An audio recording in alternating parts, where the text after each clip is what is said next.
The ocean at night feels like another world. The water is black glass, stretching endlessly broken, only by streaks of silver as moonlight falls across the waves. For centuries, people have looked out at this vastness and felt both awe and fear.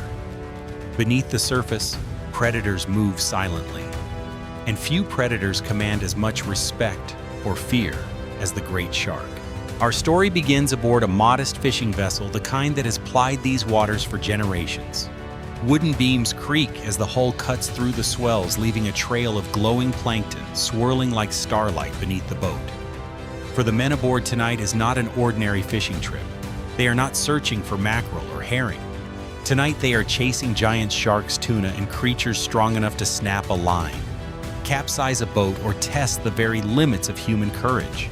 Among the crew is a weathered old fisherman, the kind whose skin has been darkened by decades of sun and salt spray. His hands are thick with calluses, his eyes sharp as if carved by the wind itself. He has seen sharks up close before. He has lost friends to the sea. And yet he returns not out of recklessness, but because the ocean is the only life he has ever known. For the younger crew, he is both guide and protector, the one who can read the ripples of water and predict what lies below. The night is still. Then, without warning, the boat lurches. A massive shadow passes beneath, larger than the vessel itself. The men glance at each other, hearts racing. It is here, the giant hunter of the deep. The sea seems to hold its breath as the shark circles, testing, watching, biding its time.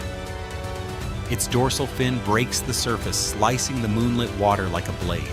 What follows is not just a hunt, it is a battle of patience, strength, and survival. For the fisherman, every second is a choice between fear and resolve. For the shark, every movement is instinct, the raw calculation of a predator, forged by millions of years of evolution. And for us, it is a window into one of the harshest, most unforgiving worlds on Earth, the world of giant shark and tuna hunting. The sea grows restless. A low thud reverberates against the hull, as if something massive brushed past. The men grip their ropes tighter. Lantern light flickers across their faces, revealing tension carved into every line of their skin. Then it comes. The water erupts in a violent spray, and out of the black rises a dorsal fin as tall as a man. The shark, broad-scarred and ancient, circles the vessel. Each time its body passes beneath, the wooden planks tremble. It is not attacking yet. It is testing, measuring the strength of its opponents. The old fisherman stands steady at the stern, spear in hand. His voice is calm but commanding. Not yet. Watch the gills. Wait for the rise. The younger men obey, their breathing shallow. The smell of brine mixes with the pungent odor of baitfish hung over the side of the boat. That smell will either lure the giant closer or tempt disaster. Suddenly, the surface splits again. The shark lunges, jaws opening, wide teeth glinting like a row of broken glass. The sound of its body colliding with the waves is deafening. The crew braces, ropes strain.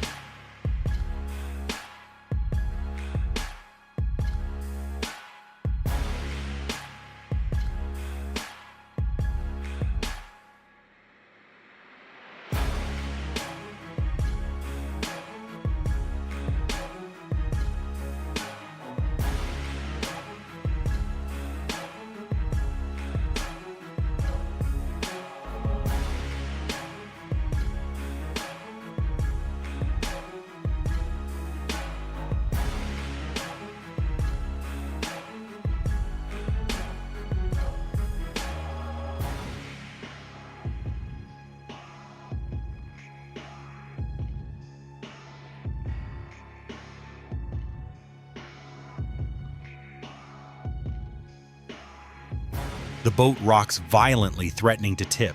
For a moment, time freezes. The predator's black eyes gleam with an otherworldly calm, as though it knows this is its domain. And then just as quickly, it dives, leaving only a swirling whirlpool behind. The men exhale some whispering prayers, others tightening their grip on spears and hooks. They know the next pass may not be a test. It may be the real attack. This is the moment where fear sharpens into focus, where adrenaline mixes with salt water, and where men decide if they are hunters or prey. The sea holds its breath. Every man aboard feels the pressure in the air, the way silence before a storm presses against the chest. Then, without warning, the predator returns. From the port side, the water erupts in a violent explosion. The shark bursts upward, a massive torpedo of flesh and muscle. Its jaws snap with a sound like stone splitting. The boat tilts dangerously, the crew staggering as waves crash over the deck. "Strike the gills!" roars the old fisherman. One of the younger crew hurls a steel hook toward the beast. It scrapes the shark's flank, tearing scales, but not slowing it. The predator thrashes, slamming its tail into the hull. Wood groans. Nails scream. For a heartbeat, the entire vessel feels like it might splinter in half. The men rally, shouting orders over the roar of the ocean. Spears are raised. Ropes tighten. Each man moves with the urgency of survival, yet with the strange rhythm of a crew who has faced death before. Their eyes never leave the circling shadow below. The shark dives again, but everyone knows it will return. That is the way of these giants.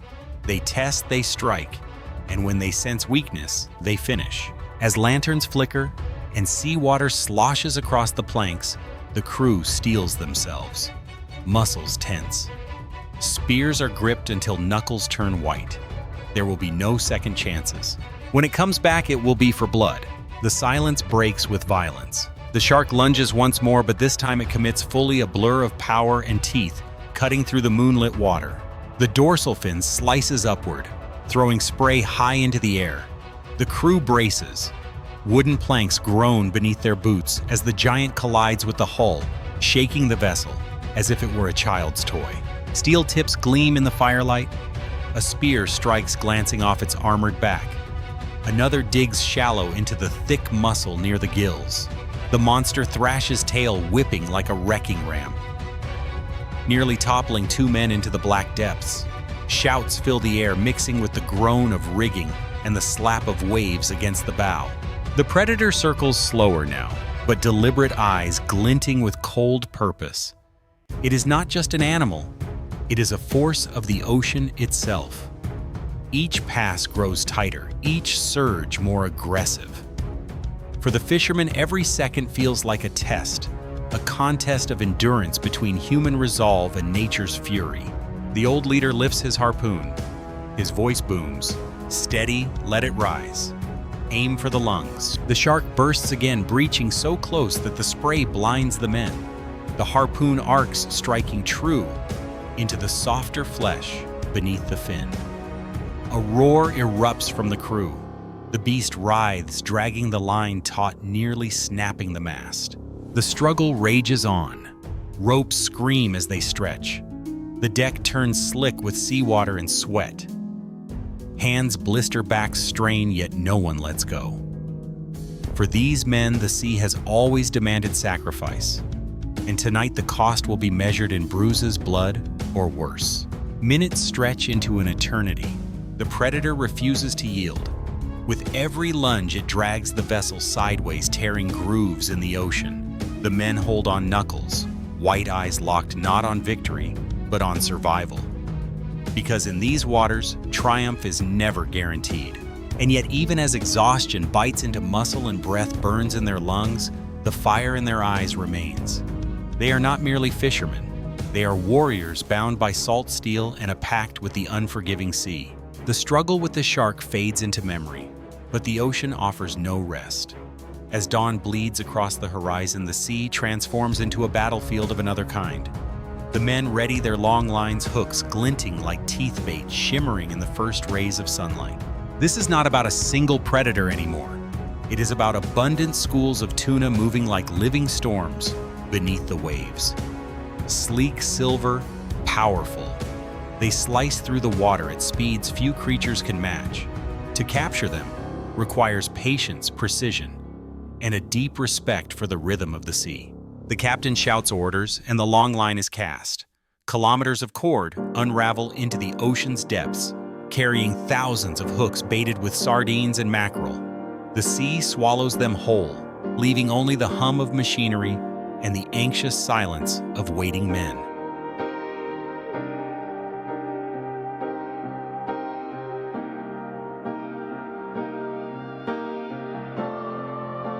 Minutes pass. Then the first signal, a violent tug, the line singing under strain. A fisherman leaps forward, muscles coiled, reeling in with steady, practiced force. Suddenly the surface erupts. A tuna bursts into the air, its body flashing silver blue against the rising sun. It thrashes, dives, and bolts away the line, screaming like a living thing. All at once, more lines snap tight. Shouts echo across the deck. Strike another one. Two on the same line. Chaos erupts. Every man has a role. Some fight the fish, leaning back against the crushing weight of their prey.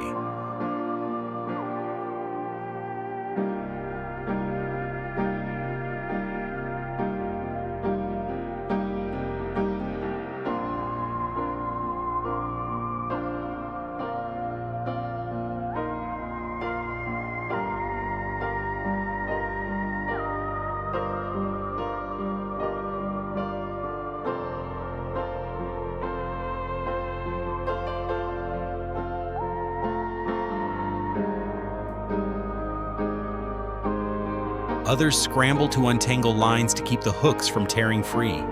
Salt spray blinds, sweat stings, yet no one relents. The deck becomes a battlefield. The fish fight with everything they have, circling deep, charging away, even leaping into the air to shake free. But one by one they are dragged, close gaff hooks piercing, hauling them onto the deck. Each impact shakes the boards. Each silver body glistens with defiance. The work is brutal. Backs ache, hands bleed, but the reward is staggering. Tuna weighing 40, 60, even 100 kilograms crash onto the deck, filling the hold, with life wrestled from the sea.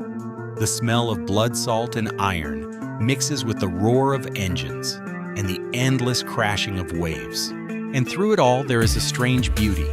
The sun climbs higher, painting the sea gold. The fishermen's faces are marked with exhaustion, but their eyes burn with pride. For every fish hauled aboard is not just food, not just profit. It is proof of their will, their endurance.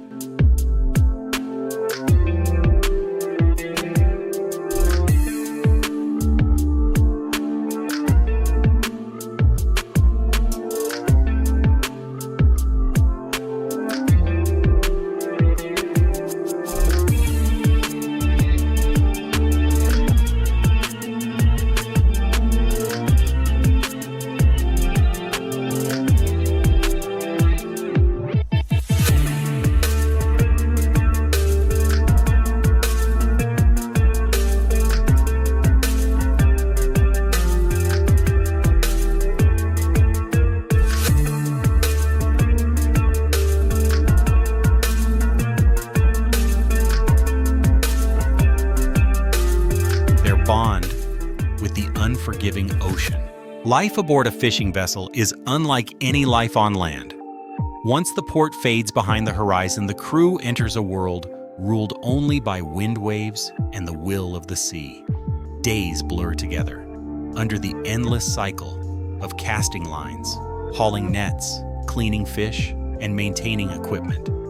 There are no weekends, no holidays, just the relentless rhythm of survival. Inside the cabin space is tight. Hammocks swing with the roll of the waves. Boots and raincoats hang from hooks, and the air is heavy with the smell of salt and diesel. Meals are simple, but nourishing: bread, potatoes, rice, and always fish fresh when the catch is good, salted or frozen when days drag on. For many, the small galley is the heart of the ship, where laughter, arguments, and shared stories warm the cold nights. But beyond routine, there is the weight of isolation. Weeks can pass with no sight of land, no connection to family, no news from the world beyond the sea. The only constants are the roar of the engine, the hiss of waves against the hull, and the cry of seabirds overhead.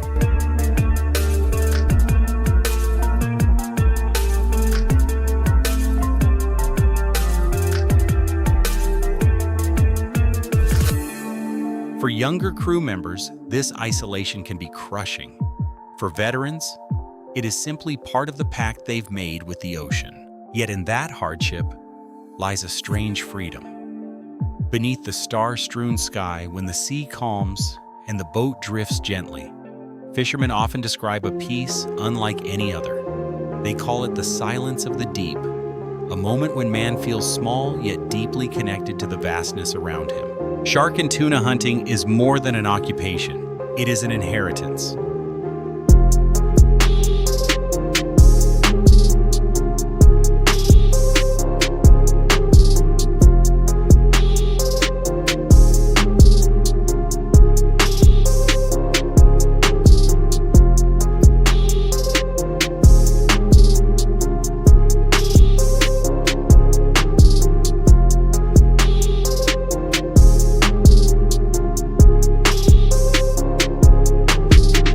Stories of near misses of nets, torn apart by storms of sharks circling beneath the boat, are passed down like sacred lessons. Every scar on a fisherman's hand tells of a battle fought and survived. Every successful voyage sustains not only families, but entire coastal communities that depend on the sea. Economically, the stakes are enormous. Tuna, especially bluefin and yellowfin, are among the most valuable fish in the global market. A single giant specimen can fetch tens of thousands of dollars, destined for the tables of high-end restaurants. Sharks, controversial as they are, represent both danger and wealth. Their meat fins and oil fueling industries that stretch far beyond the coastline. But alongside wealth comes responsibility. Overfishing, climate change, and pollution are relentless threats. Once fishermen believed the ocean's bounty was infinite. Now they know better. The survival of these species and of their own way of life depends on restraint, innovation, and respect. Some fleets are experimenting with satellite tracking to avoid juvenile tuna schools. Others are trialing hooks that reduce shark bycatch. These are small steps, but they represent a future where the sea can still provide without being stripped bare. And so the cycle continues. Nets are cast, lines are pulled, storms are weathered, and victories are won.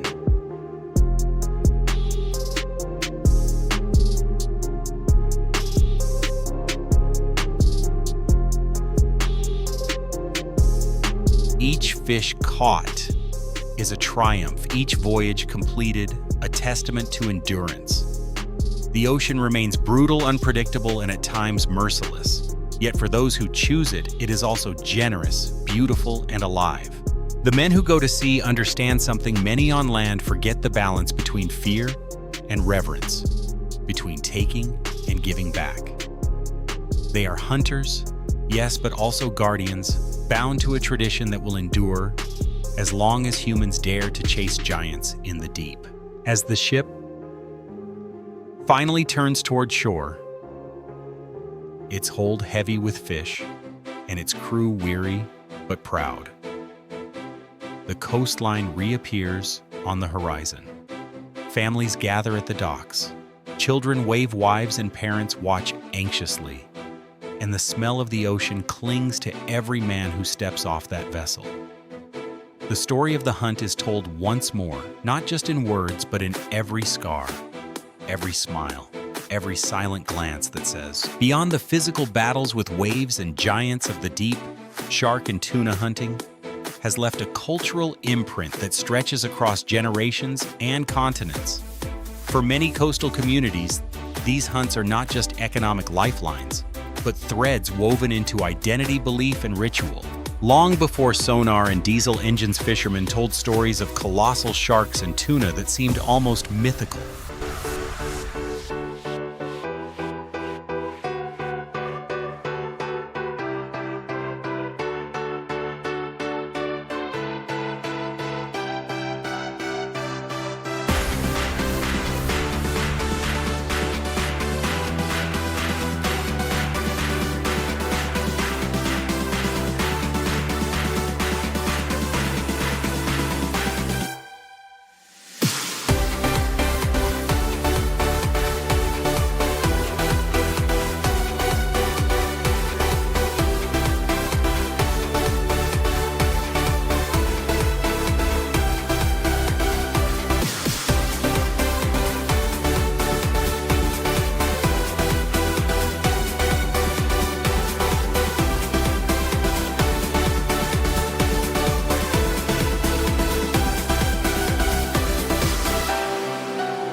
In Japan, the shachi and maguro became symbols of endurance, power, and even good fortune.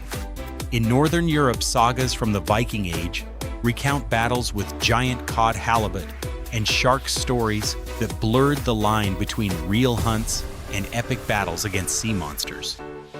These legends weren't just entertainment. They were cautionary tales teaching younger generations respect for the ocean's dangers and rewards. The cultural significance of the catch extends to the dinner table. In Japan, tuna sashimi has become a global ambassador of the country's cuisine. While shark meat, though controversial, still appears in stews and ceremonial dishes in some regions.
In Portugal and Spain, dried cod once hauled in alongside halibut, and even sharks became central to national cuisine, eaten in religious feasts and family gatherings.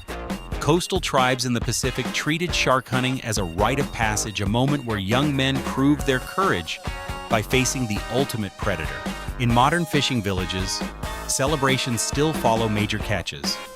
A giant tuna pulled to shore might lead to a community feast where stories of the battle at sea are retold under lantern light. These gatherings remind everyone that fishing is not only about commerce, it is also about belonging.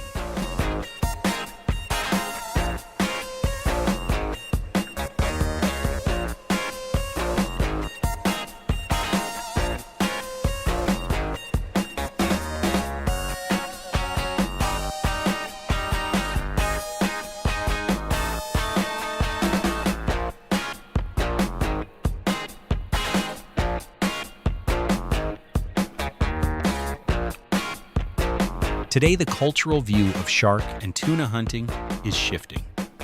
Environmental movements, documentaries, and global awareness have pushed communities to see these species not only as resources, but as keystone animals vital to ocean health. Younger generations of fishermen grow up caught between two worlds, the proud tradition of their ancestors and the urgent need for sustainable practices. Some communities are reinventing rituals. Instead of celebrating the death of a shark, they now hold festivals that honor the sea itself, blending conservation with heritage. Tuna tournaments that once focused on the size of the catch are now moving toward tag and release methods where data collection for science is just as celebrated as the thrill of the battle. Still, the essence of the hunt remains. The ocean continues to call men and women back generation after generation. The adrenaline of hauling in a line heavy with a struggling tuna, the fear of seeing a dorsal fin cut through the water, the joy of returning to port with a full hold, these emotions are timeless. For every fisherman who has stared into the black eyes of a shark or wrestled for hours with a tuna determined to break free, the memory lingers for life. It is more than just fishing. It is a dialogue with nature at its most raw and unforgiving. And as long as there are waves, stars, and the endless mystery of the deep, people will continue to tell stories of those nights and days when man faced the giants of the ocean and returned tired but proud with tales worth remembering.